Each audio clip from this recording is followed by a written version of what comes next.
Welcome back. Before we get into our last game of the day, let's go ahead and send it over to Shocks and the Direwolves jungler. What's up, guys? Shocks here, joined by Fire from the Direwolves after getting the first victory on the board. 0-2 up against it. It was absolutely do or die versus Rampage. How did that influence kind of your mindset and your strategy going into this game? We knew that we had to win that game for any chance to make it out, and our goal is to make it out of groups. So it wasn't the best game, but we pulled through. So we're just looking forward to reviewing and learning from our mistakes today. Well, that is the important thing if you guys want to get out of groups. And if you look back on it, it is quite a heavy group, it looks like. Now that you've seen all the teams play, what is your feeling about the group in general and your chances of getting out? I don't like to rely on other teams' wins or losses, so it's a tough situation, but I think that I want to be the best in the world, so this is kind of like, yeah, I want to face the best teams in the world, so I don't really care if we're in the harder group. Well, I did see your enthusiasm in the beginning of the show. You put on a show. You showed that you wanted to play.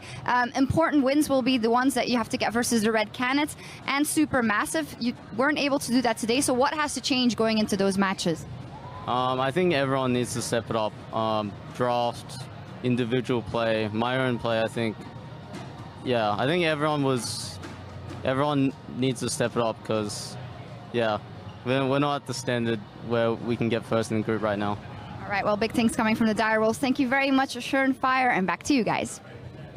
Thank you very much, Shocks. Talking about how, everybody on the team across the board is going to need to step up if the Direwolves are going to make a run come day 2 for the first place in the group. Of course, getting that win just now against Rampage is going to do a lot in service of that. But now it's time to turn to our last game of the day between our top 2 teams, both of our 2-0 teams. We've got Turkey SuperMassive and Brazil's Red Canids. This is going to be a very exciting match here for the top of the group. Yeah, it certainly is. We've seen a lot of strengths and weaknesses from both of these 2 top teams, but the important thing is that for the majority, these 2 have been very convincing in terms of the way in which they built up their early lead and the way they which controlled the game. The only real slip-up was when we saw Red Canids falling a little bit to Rampage and just not properly coordinating around the map. Right, and I think SuperMassive had really good drafts so far overall. I like what they're going for. A lot of it's playing around Zeitnot, who's having a good tournament so far. He's been a huge part of that team in their victories. So I'm going to see if they keep with that style because it's not always how they play. They have had some crazy top lane picks before. Fabulous has played like Rumble and Alawi over the course of their season. Right. So he might play some crazy stuff as well. When we talk about people having good games, we also have to remember this is the 6th game of the day, right? And so we always talk about how fatigue will factor in, mental and physical fatigue for any of these players, and will they be able to perform day after day and put up the same kind of mechanical performances. If we're going to highlight 2 specific players, I want to take a look at the jungle matchup between these 2 teams because as we've seen, both of them have the ability to really kickstart the game and get leads rolling. The thing that excites me the most about this matchup is we've seen Ivern from both these junglers, and we've seen 2 early aggressors in the form of Elise and Lee Sin. So you already know that these 2 junglers know how to play different styles, and they have been a big facilitator for the starting advantages that both of these teams have been able to accrue, and I think that they will be the key determining factors in the success over this. Yeah, the big thing is they both played Ivern once, they both played an early game jungle. The question is one of them going to get Ivern and the other one's stuck on the early game? Are they both going to be on early game? Or maybe they totally change it up, go with something like a Gragas, which tends to scale a little bit more as a tanky champion as the game goes on. Those are the kinds of things I'm looking at. The other question is, where are they going to go? Right? Because as we know, both these junglers have the potential to make action happen anywhere. But so much of this is going to be about, hey, are they tracking each other and trying to match each other in lanes? Are they splitting the map and trying to get opposite sides of the map rolling? I mean, we've seen the Darius Elise combo get ahead in the top lane, but Zeitnot as well in the bot lane. I'd be happy to throw resources to him. So it really will be somewhat of a guessing game coming into the or to the game as a whole as to what these junglers plan to do to get their teams ahead this time around. Yeah, and I think that's the thing is that I was a little bit scared for Red Canids when I saw their like mid-game play. It hasn't been that clean overall, and while you can look at SuperMassive and say the comps that they're drafting are super easy to play in the mid-game, so that they have all these defensive tools available. They can always basically set back and rely on Zeitnot to carry them. So if Red Canids, even if they get an early lead, if they don't clean up their play in the mid-game, that's going to allow them to get right back into it. I think the draft will be a big determining factor in where we see those investments of resources from the junglers, right? Because one of the big criticisms we had of both Rampage and Direwolves was they don't really know where to put the focus, where to try and snowball these leads, whereas Red Canids and SuperMassive seem to have a much better understanding. They know, hey, if we have an advantageous top, let's snowball the Darius. Let's get him a lead, right? Hey, if we have a Caitlyn Lulu down the bottom, let's try and make a map movement down to the bottom half of the map. Let's try and get that early tower so we can take advantage of this strong lane. So both these teams know how to use powerful lanes, and the thing I'm hoping for is we see some trading. Dash, I want to see some trading and objectives. Let's give us make more these map fighting. movements. I want to see clean macro from these teams because they're going to be going up. Like if you're finishing first in your group, you've got TSM and the LMS to think about as well. I was just about to go there. I was going to say, not that I want to get ahead of ourselves and say that it's definitely going to be one of these two teams moving on to face either the Flash Wolves or TSM.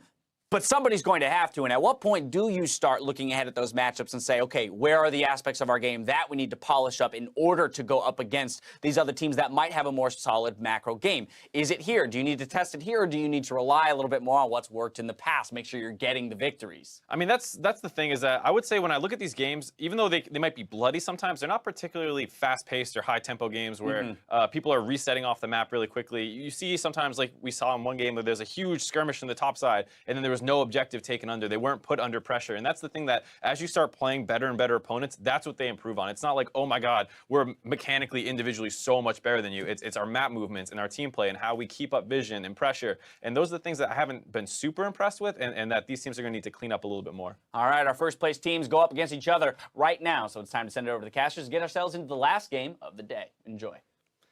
Thank you very much, guys. We're about to get into that sixth and final game of today, and it's going to be the first place teams at the moment fighting to see who's going to top the group 3-0 to end off day one. And honestly, the battle of the 2-0s, everybody has a different opinion on who they think the best team is out of both of these guys, but we're about to find out right now, and there is a lot on the line because, as the analyst desk mentioned, these aren't necessarily the teams that will go to play against NA, but they're most likely. On top of that, if you finish day one 3-0, when you head into day three, when Group A play once again, it's in your hands to try and make it to the finals of the group and potentially go up against NA or the LMS. And that's the thing. If you start 3-0, you come into day three when you're going to be playing again, you can actually afford to drop maps. You actually have a position where you may be able to make one mistake and have someone come back at you for it. Like, you're just in the perfect position to set yourself up. On top of that, it's not all hopes lost for the second place team either, because finishing 2-1 means that if you still have a great group stage in the third day, pick up all 3 wins, you still end up at least tying for second place or potentially taking first altogether if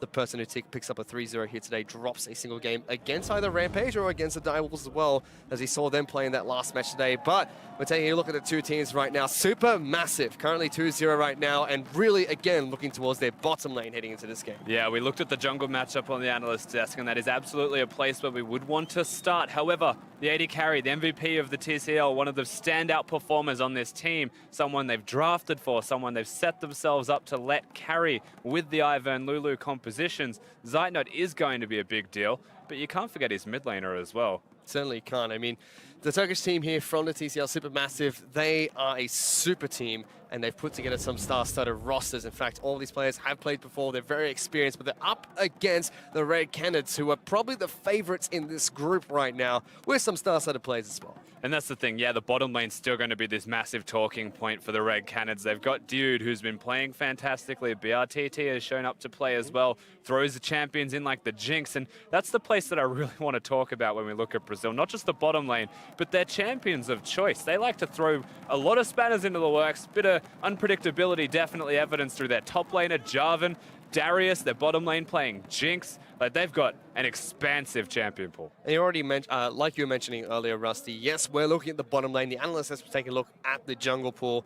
But, as you were mentioning, Naru has been playing fantastic so far. Yeah, honestly, he's been playing out of his mind as far as performance is concerned. Zeit not usually referred to as the big carry for the team, but if Naru throws back to historical terms and comes in again as that major carry when it matters most in international events, that's what you want to see from one of the most experienced members and players within his region. He's starting to do. Both these teams are currently 2-0 on the table, like we've been harping about this entire time. There's a reason they have been, because they've been fighting fantastically against the Direwolves, against Rampage. Yes, Rampage almost took games off both of them for their convincing victories against the Direwolves. Now we're going to see who among the two favorites of Group A are going to come out on top as we head into Champion Select for the 6th and final game of today. And in the battle for first, what I expected to happen did right off the bat, and that's the removal of Dude's champion, an MVP in his own CBLOL finals with the champion Thresh.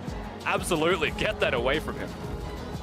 Next ban coming out is going to be Elise from SuperMassive, targeted towards Napon, who has banned out Graves. Not only has still managed to pick up that champion here today, a very popular ban currently despite the nerfs that have hit him recently. Yeah, and again, we still have to look at Ivern as this other champion of choice. Red Canids would be the team that bans it away if they choose, but it does still leave open things like the Lulu just be outright taken away. When you're forced into a Thresh ban because Dude's playing so well, you're forced into an Elise ban because of how Napon performed in his last game.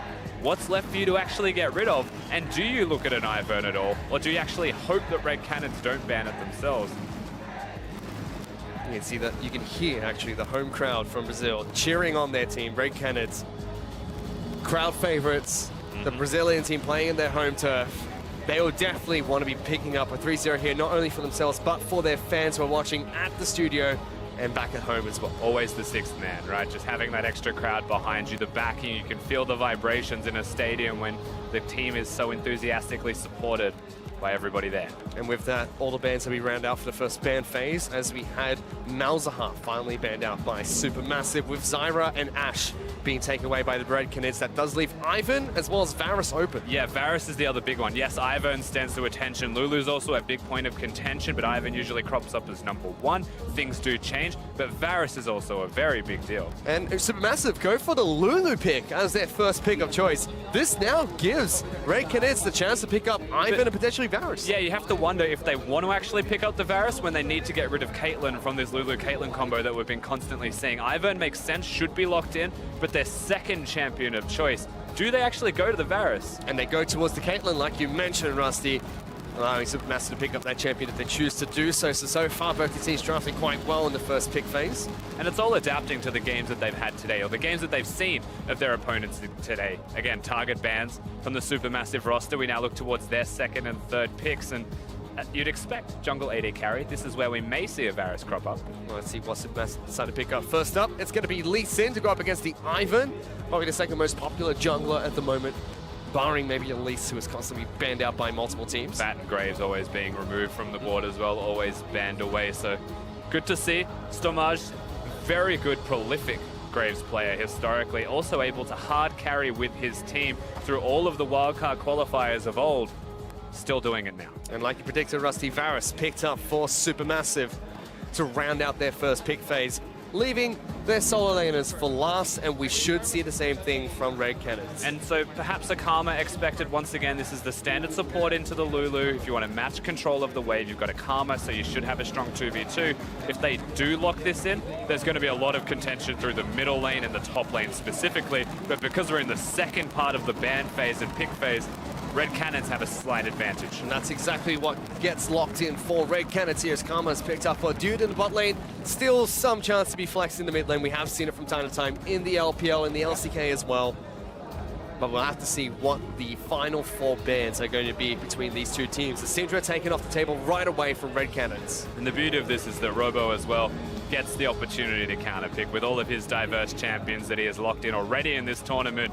He now gets the possibility of a last pick, which is where the Syndra ban from Red Canids comes in and does make a little bit of sense. It feels like they'll set themselves up with a mid champion that is at least not going to lose in the 1v1. Whoa, respect ban coming out from SuperMassive here as they ban out Darius towards the Red Canids. No more donkey for you, Robo. It's just a very awkward ban to look at on your ban list. They remove a top laner, you'd have to expect another top laner to be taken away from SuperMassive, but there's still things like Gragas up and available. You've got the Shen if you want to default to something like that, and they've got to protect the Caitlyn composition, where Shen would just be divine. Orianna is the final ban from Red Canids, so another mid laner being taken away. Shen still left up and available if they decide to ban that out. But the final ban coming out from SuperMassive will be Cassiopeia towards Tuckers. Okay, so Red Canids 3 mid lane champions taken away from them. We mentioned the Karmic and Flex, you're absolutely correct. Unlikely. Whoa, Tokka's sending the Rise to the occasion here, Rusty. Picks up Rise heading into the mid lane. Yeah, very roam-heavy champion. Of course, Talia's still a champion that can come up and potentially match the strength of a Rise. The laning phase, a little bit more contentious as to who would outright win that one. But there are options. Always going to be present for Supermassive, even with all of the bans there. Mid lane just has the most diverse champion pool. Red Canids do get their counter pick for the top side of the map with their final pick later on in the draft stage. Supermassive still yet to show top lane or mid lane as they lock in Galio, which they have played once today already. And for all intensive purposes, that is the top lane Galio. If they do decide to throw a spanner in the works and flex the pick for themselves, and they can put it mid, but expectations are definitely towards the top lane. So they've got a champion that can wave clear, does a lot of base damage, builds straight tank, and can support and let his team carry. But what you always need with a Galio is something like a Lee Sin, something that can go into the backline so that you can go onto them. And one of those champions could potentially be Echo, who loves to face dive into back lines. And that should be Naru's pick of choice to go up against the Rise. Yeah, so again, that should be the mid lane champion. Supermassive completed their team composition. Red Canids with their last pick remaining, looking towards the top lane. Where does Robo go again? We'll have to see. So far he's played Darius, he's played Jarvan.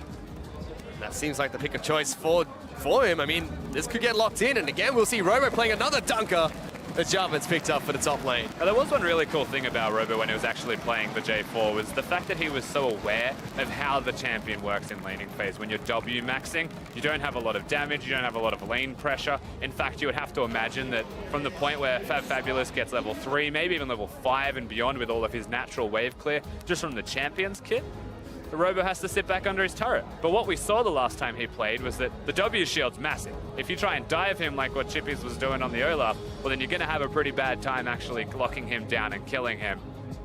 Very strong player.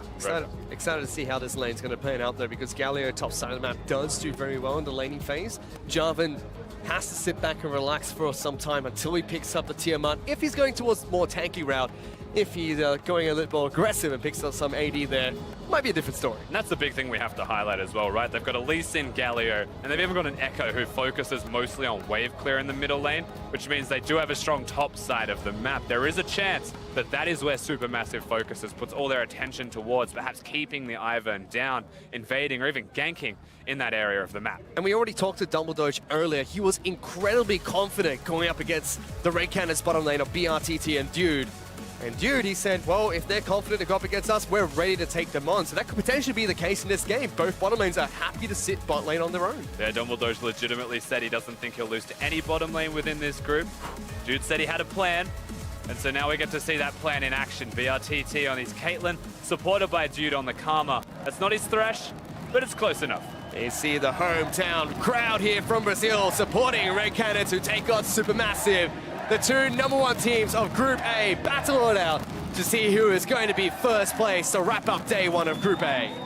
And as we hop onto the Rift, once again, the early pressure always highlighted around the jungle position has been mentioned time and again, but Ivern just seems to be the best champion at the moment. But Blue side has a 100% win rate, I believe, today, and Ivern's on red side. So most seriously, we're going to have to see how this one does play out. Let's see if the blue side advantage, so to speak, plays off for Supermassive to try and upset the hometown favorites. These two teams are the favorites of Group A, followed probably by Rampage and Direwolves behind that. Depends who you ask, of course. Don't ask us. Different story. You ask a Brazilian fan, Brazil definitely the #1 team, though. You ask a Turkish fan, and the same thing applies in the converse direction. And as you've mentioned already, the 6th man of Red Canids will definitely be helping them out today. They want to prove their hometown, or they want to make their hometown proud.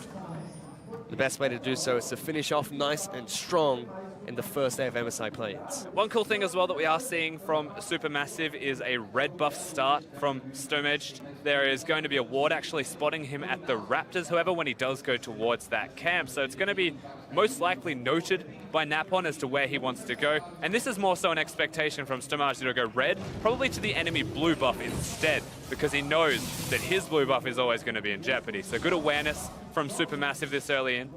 SuperMassive do have vision control as well towards the bottom side of the jungle, so they know Ivan has not started on his blue buff. In fact, he just marks the red buff, moves over towards Raptors, and smites that away. At the same time, Stormage has taken my red buff and did not walk over the Raptors ward, so has not been spotted out by Red Canids yet. It's a bit of a 50-50 as to where the Ivan's going to go, but he's the one who always has tempo because he can come over to his next camps. Doesn't have smite. In fact, he's running super low on mana, so curious that he has gone for this clear that he has chosen. Yep. Because he may have to have an early recall, or he'll have to sit somewhere and you just wait for mana to come back. Well, his red buff should be up and online. That will give him some health regeneration, not too much, and maybe his smite back up by the time he heads towards Krugs. But bottom side of the map, where we thought the focus was really going to be in this game, BRTT and Dude already laying down some pain over towards Double Doge and Zeitnot, who have been forced off of this minion wave. And that's the Caitlyn Karma in effect. You know, Double Doge does a lot of damage to champions and can control the wave a little bit with his Lulu, but Caitlyn matches that. And Karma definitely matches that as well. So if they ever protect each other, they 2v2. Outright victory you'd expect goes to the Caitlyn and the Karma, especially with how they're playing. Making his way in towards the mid lane, Tokos has locked up Naru. Here comes the Lee Sin trying to dodge around minions, flash over the wall, gets the Sonic Wave and Resonating Strike, but Tokos holding on to his summoner spells, only using Ghost to get out of that sticky situation. And that's because the Ivan's nearby. Good respect from Samaj to not actually come in, follow that any further, commit too hard for the kill. The flash was also used by that Lee Sin though, unfortunately, so for what it's worth, pans out in an okay spot for Red Canids. Still forces the Rise to go back to base, but the timing is still sound as he gets his tier. That was most likely going to be the recall timing either way. Meanwhile, during that time, we got a chance to check in with the Keystone Masteries for these two teams. The only one that really stands out here is going to be the Thunderlords for Double Doge, up against the Windspeaker's Blessing picked up by Dude, as well as the Warlord's Bloodlust for the Caitlyn. So we should see another Infinity Edge Caitlyn over the Blade of the Ruin King here today. You would have to imagine so, but sometimes it changes depending on what they would like. It does still make the most sense against the current team that he's playing against to go for the crit build, chunk them out, burst the Echo, prevent him from using his ultimate offensively, and have to use it defensively. Bottom lane again, BRTT and you getting so much poke damage on towards Double Doge and Zeitnot. Did see the longsword start for Zeitnot, so does have a couple of extra health potions. And they're doing this with Ivan on the top side of the map, with no awareness realistically of where Stamaj is going to be on this Lee Sin. So you'd say, hey, perhaps that's a little bit aggressive. Could be a little bit risky, but because they're winning this lane so hard, the health advantage that they had until about now was quite substantial. At this stage though, BRTT might want to get the cannon, or miss the cannon and run the heck away. Missed most of those minions, as he did miss his 90 caliber net, which would have put quite a bit of damage down towards the Varus. Napalm will get spotted out here as he tries to mark up the Raptor camp, finally heading back to base for the first time. Speaking of heading back to base, multiple champions have been able to do so. Lee Sin has picked up his upgraded jungler item. Tracker Snipe already complete. Dark Seal in the mid lane for Naru with his Doran's Ring. And we do have Tier picked up by Tokos already, nice and early for Rise. Yeah, absolutely. Again, that forced recall out of the Lee Sin gank, making him get the tier that early. Still going to be matched by Naru, who has the teleport. And that's just the pace of the mid lane. It's always going to be about wave clearing, always going to be about just trying to either prevent their opponent from roaming or roaming themselves and matching it. That's what you want to see from Naru. But does that mean that later on we'll see SuperMassive pick up or move in towards a 1-3-1 here, because they've got the double teleport picked up, Echo as well as Galio, fairly decent at split pushing, whereas side of Red Canids, they have the Jarvan, who really wants to get into a team fight, it seems. Always a possibility, but when you look at what SuperMassive also want to do if they want to actually try it engage, that's a lot of damage. Stepping on back onto that trap that was placed just behind the tower. Always catches players by surprise. The sneakiest Caitlyn trap that you can place. The red side advantage as well, being able to have that trap there, means that if you are pushing in, you are on red side, usually it's just too difficult to step up and farm the minions. So Napon trying to make his way down into the bottom lane. Zeitnot and Double Doge just below half health. Lee Sin was making his way down, but it was just to take out the scrying plants. Eventually though, Ivan will leave this lane. BRTT continues to poke up against Zeitnot and Double Doge, but Tokos has been jumped on. Here comes Stormage, forcing the flash out of Rise, and again, Tokos lives through another gank from SuperMassive. Able to absorb all of this pressure out of the Lee Sin. They've watched him through wards, clear the Grom, go top lane, back through the ward, go to the bottom side of the map, but they've got control wards set up here, SuperMassive. The pressure's still there from Naru in this mid lane against the tier of the Rise. Has Storm Raiders, doesn't have Courage of the Colossus. He is susceptible to these ganks, so is Napon. Smart has no Q though. Napon will be able to take down one control ward, finds a second. Wanted to root up Naru, but says, oh, 30 gold, I'll take that instead. And that's all of the vision cleared. Of course, more wards having to be placed down to try and prevent the jungle from being invaded. Second red buff available for the Lee Sin also. But we're looking more towards the level 6 point for the side of SuperMassive. That's when it really matters for them. They get the Lulu ulti, able to then leave the lane Varus ulti, able to actually provide a form of engage for their team. Same thing applies with the Lee Sin hitting 6. Until that point, they don't really have engage other than Naru hitting his parallel convergence. And we finally had the bottom lanes go back to base. A BF sword for the Caitlyn, whereas Bilgewater Cutlass picked up by Zeitnot. Even top side of the map have gone back to base. So Fabulous has picked up 2 Doran's rings, whereas the side of Robo, he's got his Tiamat, which is where Jarvan wants to sit comfortably for the rest of the laning phase. Both top laners still holding on to their teleports. So at about this point, Robo then becomes a actual pushing champion, not a completely irrelevant top lane champion. Means that Fabulous has to show a little bit more respect. And there is potential then to not just be stuck under the turret, to have the ability to leave the lane, constantly roam around. Yep. But a Galio, just by design, has so much wave clear that it's really difficult to challenge him for anything. And if you leave the lane first and Galio follows shortly after, his ultimate will come in handy. He's able to get the jump on towards the opposite team. Now though, Stomage might find Napon inside of his own brush. Just sitting there, puts a ward down, tags him with Sonic Wave, doesn't follow up. As you mentioned, fairly awkward. But Ryze was in base, so Napon can't actually contest for it, which is why Daisy comes out. He's going to be a scout for the team. Just waiting for the blue to spawn. Or not spawn, sorry, be ready. Still standing on top of a ward. Does look like Stomage wants to get close. There we go. Napon picks that one up. We'll be able to donate that one over towards Sockers as well. He'll be very happy to pick up a blue buff as Ryze. Pick it up. But still, there's so much vision on that side of the map for SuperMassive. Lots of trading. That's a red buff, remember, on this Jarvan. Robo, more than happy to go toe-to-toe against Fabulous, does not use his W there. There is someone coming up the river, though, to where he just walked towards. Gonna have to be careful. Fabulous looking for the fight already. Taunt connects as he slides his way out, charges up the uppercut, but Naru's here, smacks him with the baseball bat and picks up first blood in the top lane for SuperMassive. And all it took was the flash, which was definitely still traded. Naru has the teleport, choosing to walk back to this mid lane, though. Doesn't want to be at risk of getting locked down by an Ivern. And this should still be well and truly defensible. So great moves from SuperMassive, getting to the top lane, finding a kill, utilizing the fact that Robo had a red buff. He was going to play aggressively, use his health bar and try and match it. The sustain, the health regeneration that comes from red is why that happens at all. They capitalize. Big play from Fabulous as well. He was able to get the taunt halfway through the slide combo from Robo. And that's a cool thing about the matchup as well. If you're charging up a taunt, Jarvan doesn't magically disappear from your area. He throws down a flag before he drags himself to it. You've got a window where you can counter it with the taunt. So in this match between Napon and Stormage in the jungle, something that was talked about quite heavily in the analysis, it's still fairly even. I mean, 3,000 gold for the son of Ivern, about 300 gold behind for the SuperMassive jungler, but it's very different from the Lee Sin against Ivern match we saw in the last game between Rampage and the Direwolves. But again, the one thing that isn't even is the fact that Naru is playing extremely well, has got a gold lead, has got teleport, and that first kill for his team being the first blood. So as the map opens up, as everybody's looking at Zeitnot, all eyes are on keeping him down. They're doing that with the draft.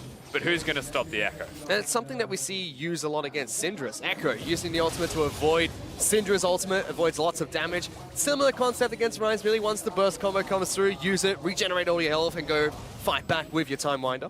And you know, there is a real chance that as we progress further into this game, Naru's going to have a super challenging time killing anybody on Summoner's Rift, just because it's an Ivern to shield people up. Jarvan has his own shield, Ryze has his own shield.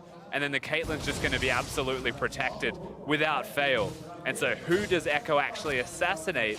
If he was behind, the answer is nobody. Especially the fact that he's ahead, he can. Especially with Karma in the lineup for Red Canids, that's going to help shield up the entire team. But look at this, Naru already wants to fight Tokkas. Tokkas stands his ground. There's the ultimate being used, back to full health, nice and easy. Does have blue buff available, so that will reduce the cooldown slightly, about a minute and a half before that's back up again. Yeah, using it to trade, not using it to all in.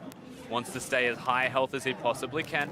But against the Catalyst as well out of the Ryze, he should be okay as they're setting up for this. Naru throws out a good W there, but Dumbledore is just the one that gets locked down. Daisy not able to get a knock up against the Lulu. As Red Canids happy to sit on top of a pink ward, and Fabulous was trying to move down into the bottom lane as well, getting his ultimate to make sure he can protect anyone from SuperMassive who decided to dive in. Absolutely, utilizing that pushing lane this is what you expect to see constantly in the top lane. There's always going to be pressure for Fabulous. He's always going to be able to push in the Jarvan, even with the Tiamat. Stormmatch forcing Dude to flash away as the speed up came out from Double Dodge, helping out the Godfist Lee Sin. Lots of damage from that Lee Sin. Hasn't quite got his jungle item yet. When he does, people will melt. Very big power spike for Zyke though, as he has picked up his Blade of the Ruin King just against the BF sword of Caitlyn. Yeah, good window of opportunity. Caitlyn's item build usually goes towards the Hurricane. He hasn't been spotted out here, so Lee Sin is right behind Caitlyn. BRTT caught in the Piltover Peacemaker animation allows Stormmatch to pick up a kill. Just completely stuck with his pants down, BRTT. No response there because he's stuck throwing out the Q. So SuperMassive, 3 members strong, pushing this bottom lane, even tanking the turret here and there to try and keep the minions alive for just a little bit longer. They won't get it with this wave, but the next one is sure to follow and sure to be the structure going. Dumbledore was confident heading into this bottom lane. There was not too much action that took place, but still the first kill for the bottom lane goes over towards SuperMassive, and now Talkers taking a beating from this Echo in the mid lane. Yeah, and just the fact that Dude isn't there means the bottom turret falls. Naru already 1-0. The ability to roam top gives him that lead. We get to see this kick again, though. As he was queuing, there is legitimately nothing that he can do to respond to that fantastic kick. Turned into a little Samaj. critter as well by Dumbledore, making it even harder for him to escape from that. BRTT not going to be too happy with that gank. SuperMassive, like you mentioned, took down bottom lane outer turret. They got good damage on the mid lane outer as well, and are looking fairly confident heading into this match against Red Canids. 2,000 gold in the lead just 14 minutes into this game. And that's the thing, we highlight where do these junglers want to go? Are they just going to invade each other? They're just going to pressure each other. Well, one's an Ivern, so he's just going to be a farm jungler, try and play the map a little bit more, support his team, scale up, get some shields, get some items, and support Caitlyn.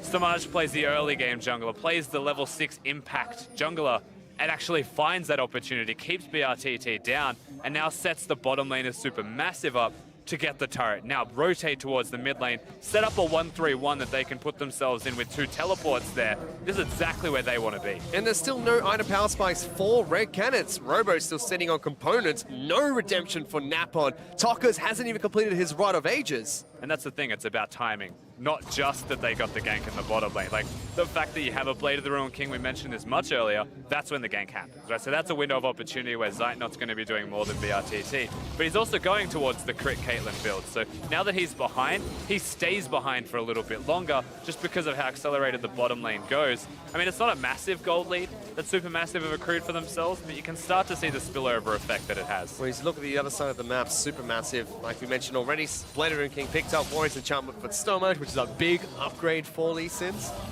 Even the Sunfire came tossed to him out, allowing Galio to continue pushing on his own as Naru.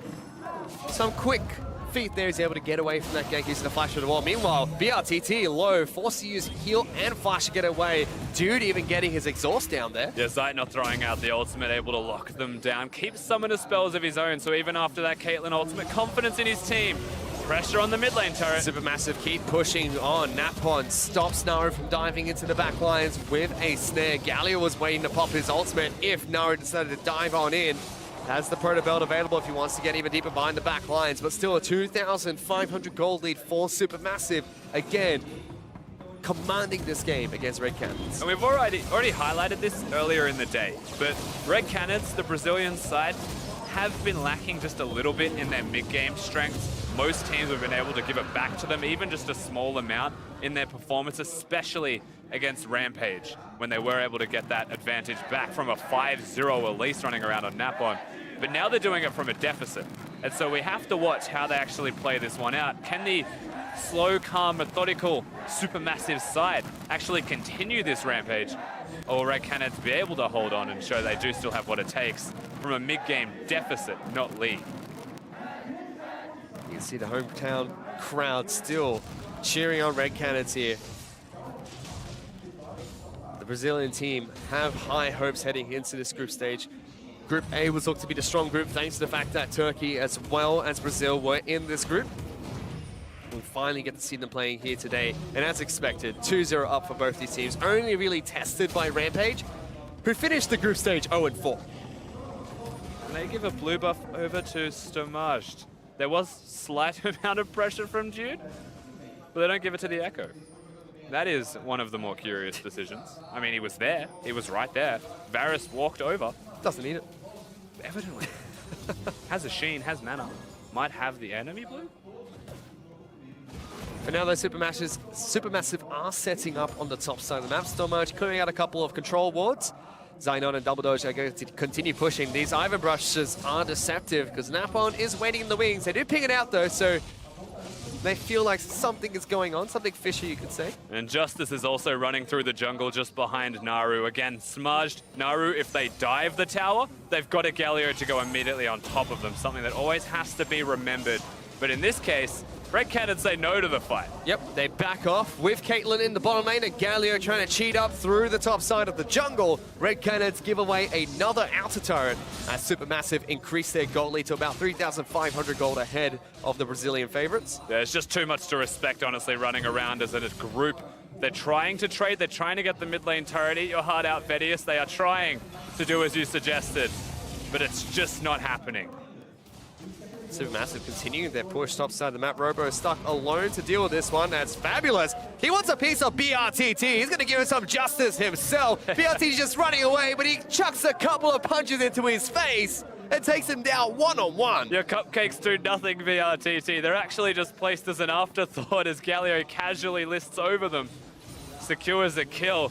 That is a big Galio now running around.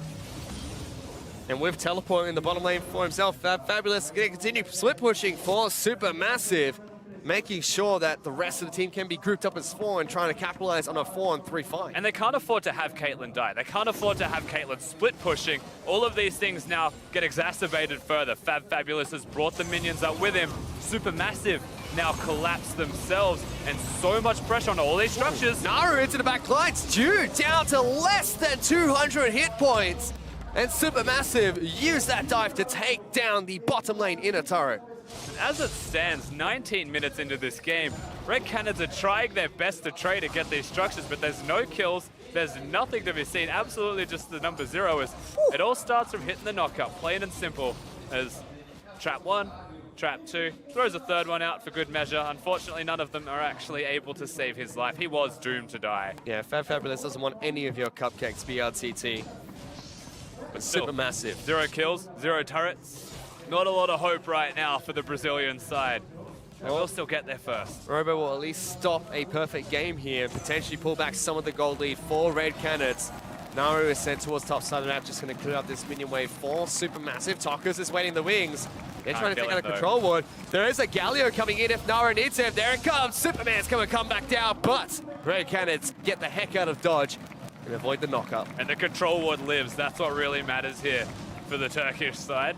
It's a statement that Galio can and will do this, but it's also a sign of what's to come if team fights do start happening, as the crowd is trying to be that 6th man and really get them into this.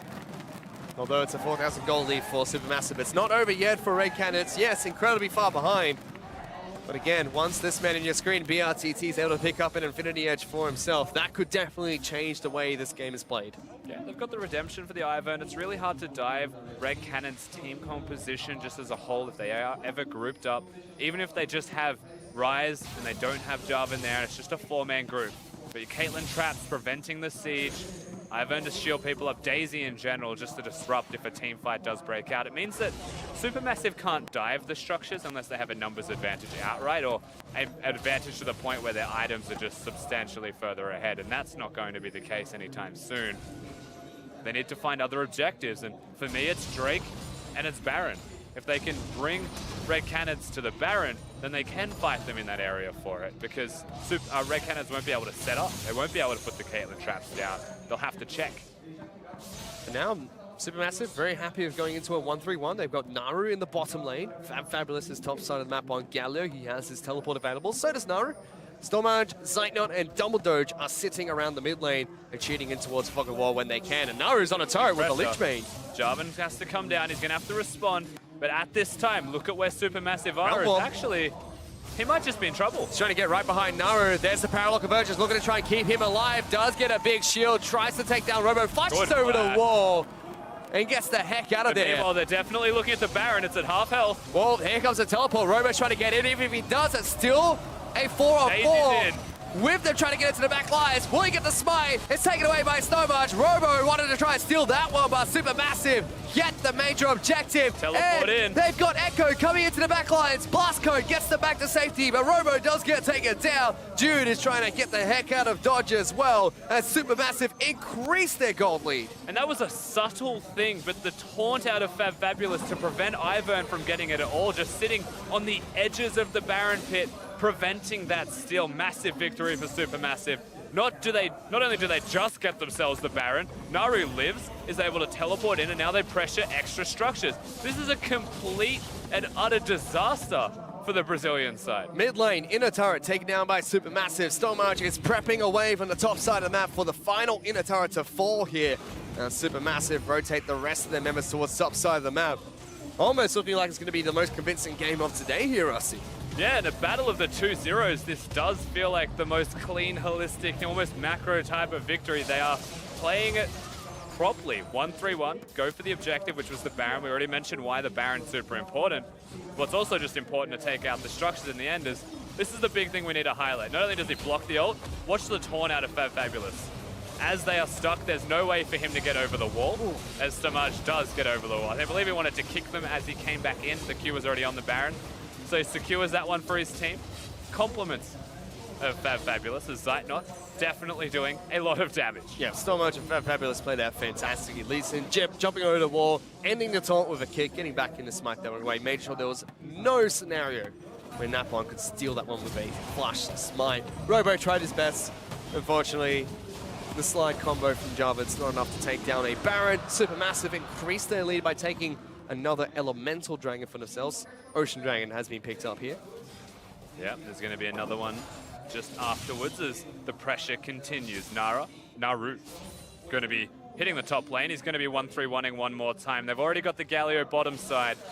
That's where they're going to start this one off, is actually Red Canids are in. Red Canids want to go for a fight, but here comes Galio with a big 3-man knocker. BRTT is locked down as well. Robo, who started the fight, has already got the heck out of there as Red Canids lose their AD carry. And their desperate engage backfires, SuperMassive sieging the base. They're going to be able to take down the mid lane inhibitor turret. Inhibitor is next. SuperMassive definitely going to look for more because they've got a wave prep top side of the map. Absolutely, they've also got one bottom, so pick and choose wherever you'd like to go. Zeit not just going to walk through the turret. Minions are here ready to go, timed perfectly. This is very clean. It was a Hail Mary play from Robo and it didn't work out for the Red Canids. SuperMassive get 2 inhibitor turrets and 2 inhibitors take it down already, and they still have half a Baron buff to work with. And that's what you want to see from Galio as well, out of Fabulous one more time, showing his skill on the champion. But it's because Red Canids are engaging. They're desperate, so they have to go forwards. Their team composition definitely does not want to go forwards. They've got an Ivern. They want to pick and choose their battles and slowly whittle down your health just that little bit more every single time. But because they force it, everybody's going to get knocked up by the hero's entrance. As you get back over to those Krugs, Lulu. Snowmarch knocking Double Doge away there despite all the help he's given him this game. We can check it with the gold. Big lead for Zeitnot. At the moment, 11,000 gold to 8,000 gold on BRTT. And Fabulous is just a massive tank at the moment. Baron buff will finally expire on SuperMassive when everyone except for Stormarch. And frankly, just as it stands, BRTT may have 2 items completed, but those 2 items do not even compare to that of his opponent. The damage is just too real. Nothing's going to stop the Galio from killing Caitlyn at this stage. That's just where we're at. As you mentioned, Caitlyn's just going to stay behind for so long, and they're going in again. SuperMassive, they're not afraid of no one. Stormarch deep into the back lines, kicks Robo back of all people.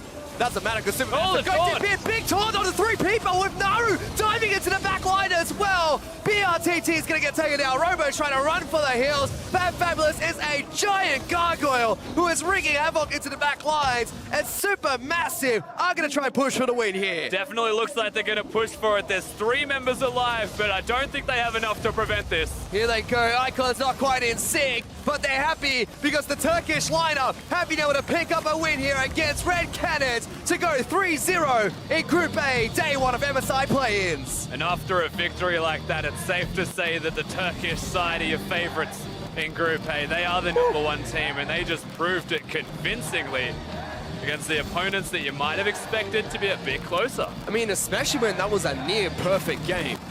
All Dragons taken away, all Barons. The only thing that stopped that from being a perfect game was the fact that Robo got a turret in the top lane.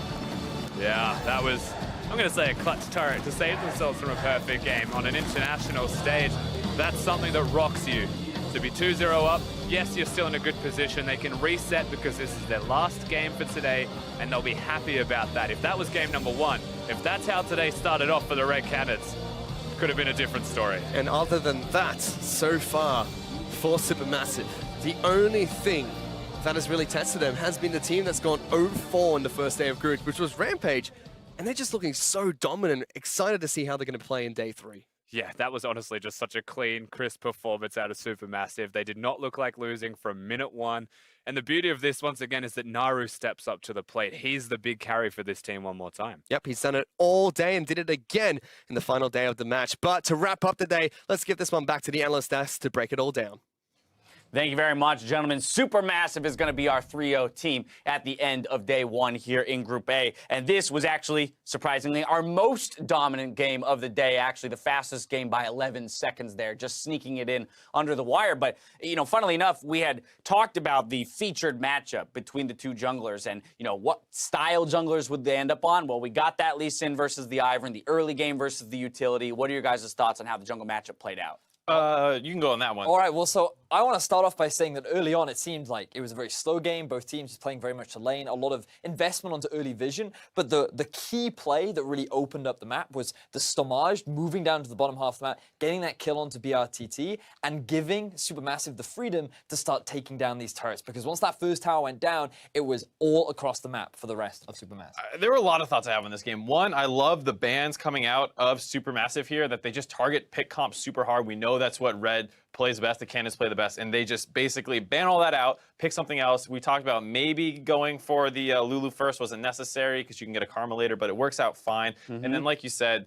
the Lee Sin making the big play. There was an opportunity where that Karma Caitlyn lane gets a huge chunk on bot lane. We saw that the Ivern goes down and camps, you know, tribe rush. Instead of moving into lane and trying to abuse the health advantage as hard as you can with a 3-man siege and daring Lee Sin to stop you, he just sat in the brush and hope he face check, which is like, that's not what an Ivern does. Right. Like, you want, they like, we're trying to play this like weird pick style. That's what the Lee Sin does. Yeah, they were trying to play that weird pick style with the wrong champions because all their pick champions got banned out. Yep. All right, so we have these two different kind of clashes in style, at least with the junglers. And SuperMassive, you know, did get a couple kills, at least in the early game, but there was quite, you know, a lack of action to some degree in the early game in terms of kills actually going over. It wasn't until that 21-minute mark, and we're going to take a look at this, our final Acer replay of the day. SuperMassive's 21-minute Baron call. Set this one up for me, Vidius. So the thing that I love about this is it's a great demonstration of how to play the 1-3-1, right? SuperMassive are sending Naru down to the bottom half of the map, and they're drawing pressure away from the main unit, who are decisively moving towards the Baron and knowing, hey, we have a numbers advantage and we have a good enough composition to deny Red Canids from being able to contest this Baron. I just not only love the execution, but just love the overall play from SuperMassive, demonstrating that they did exactly what I want to see macro. They had clean macro gameplay. Clean Lee Sin gameplay as well. Hops over the wall, kicks him out, comes back in, and just smites the Baron away. That's exactly what you want to see. And you see, that's the goal graph you do like. That's the exact kind of goal graph I want to see, Mark, all the time. And here's the thing, with that Baron buff, I think this is where we're kind of landing at the end of this game, is that SuperMassive does feel like they have the best understanding of the macro game kind of at all levels, because they made a great play to secure the Baron, and then with the Baron, executed properly to get double inhib and then push on the next wave right after backing to end the game. So closing it in a very, very clean fashion once they were able to secure that lead. And I think that what we saw from Red Canids is that very early on in the day,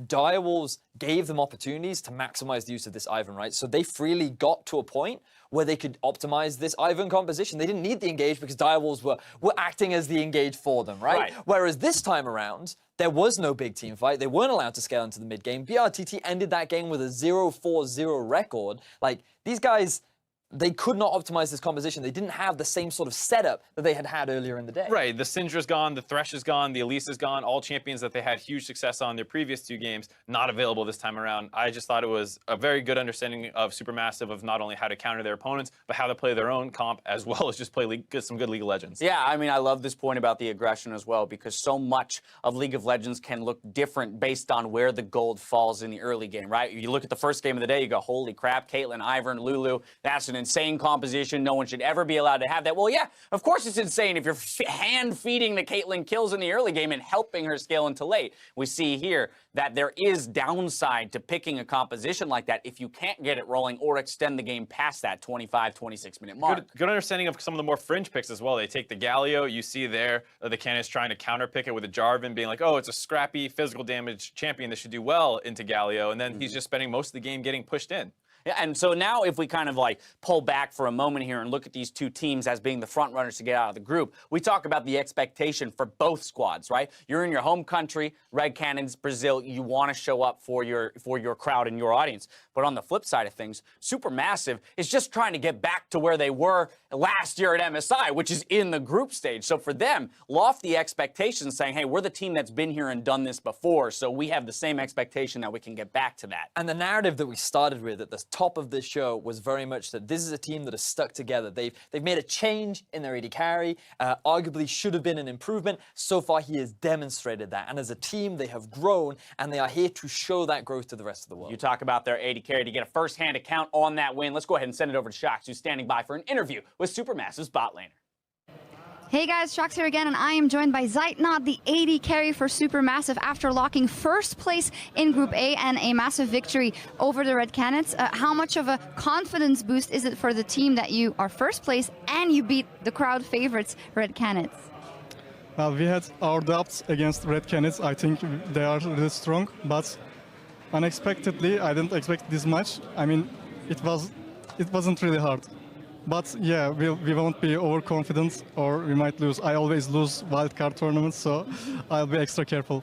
Yeah, good to be careful, but you did lock #1 place. Going into the next round, you have to play all these teams again. What is the edge or the advantage that SuperMassive has going into the second round? Because you guys look pretty unstoppable. We had some bad games, I mean shaky games, but the last one was really good. So they'll be a bit scared, but we won't be overconfident, and we are 1 point ahead, so it's a lead. We'll try our best. Yeah, definitely not too comfortable. When I talked to Dumbledore earlier, he was already thinking about playing versus TSM or playing versus Flash Wolves. Are you doing that as well, or are you trying to keep the focus, and how do you keep the focus to close it out? Dumble is that guy, you know, he wants to get ahead and talk big, but I'm not, so I'm the stressful one, actually. I'm always, guys, we're gonna lose, so I change the weather, you know, so they be extra careful. So, yeah, I'm that guy. All right, well, in any case, you have put up a fantastic performance so far, Zeitnot, so thank you very much for the interview, and good luck going forward. A carefully confident Zeitnot. Back to you guys. Thank you very much, Shox. I love that. You got to have somebody balance out Dumbledore's confidence in terms of moving ahead in the tournament. But 16, 1, and 11 on the day. You're talking about upgrades for this squad. 16, 1, 11. I'll take that performance any day of the week. He's having. Exactly. Nope, he's only got 1 death. You want big numbers. Big numbers. He's not putting up big numbers. Mark's all about the big numbers. Yeah, I don't care where they come from. Just give me some numbers. All right, I tell you a big number, though. 3-0, okay? Winning all 3 of your games today, as was mentioned there. That 1-game lead, right? You're now master of your own destiny, and I think that's very important going into day 3, rather, second day for Group A, but day 3 on the tournament, is that SuperMassive now knows that they're in control. So if they enter day 3 with solid game plans and knowing that it is theirs to lose, right?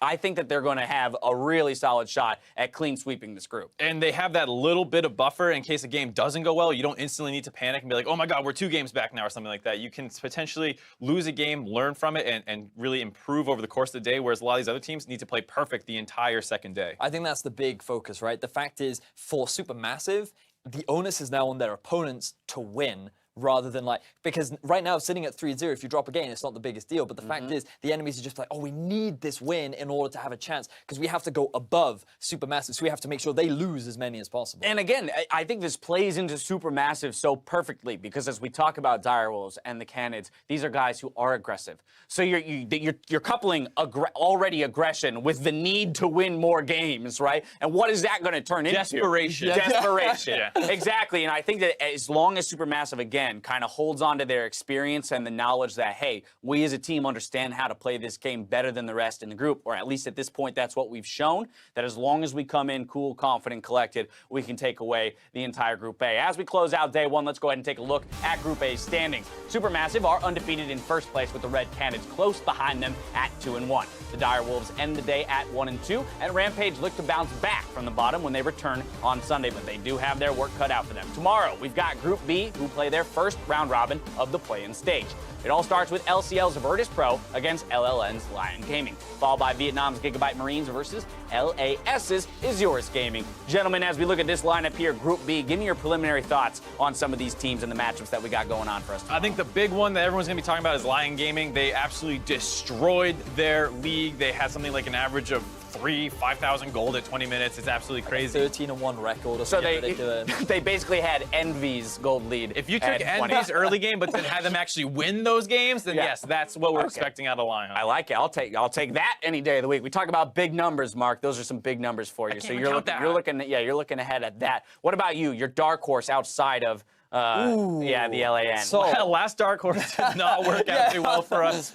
Redemption. I'm giving you a shot at redemption. So my dark horse of the group is probably Azurus Gaming. Okay. There have been like a lot of talk about their performance. LAS and LAN have also had a lot of rivalry between them, and I like to think that as LAN have improved, LAS have also been trying to match that level of improvement too. So I'm looking forward to seeing what that team can bring out. But then there's also like Virtus Pro. How well will they stand up? Because remember, like these are the guys that beat M19, and everyone was expecting M19 to be the representatives. And so I wonder what they're able to plow, given that they were able to get that upset over M19. I mean, everything about Group B seems so much more uncertain, and in a sense, because when we were looking at these and saying, well, SuperMassive, Red Canids, the top two teams in the tournament, all get ported over to this Group A, makes Group B a little bit more of an open book, right? Anyone can win this, and so it really is gonna, day one, we've seen what can happen. If you dig yourself a hole like Rampage and go 0-3, you've got your work cut out for you. So tomorrow, every single win, every single game be that much more important. That is going to do it for us. So on behalf of myself, the casters, and the entire live broadcast crew here at Riot Games, thank you for watching, and we'll see you back here tomorrow.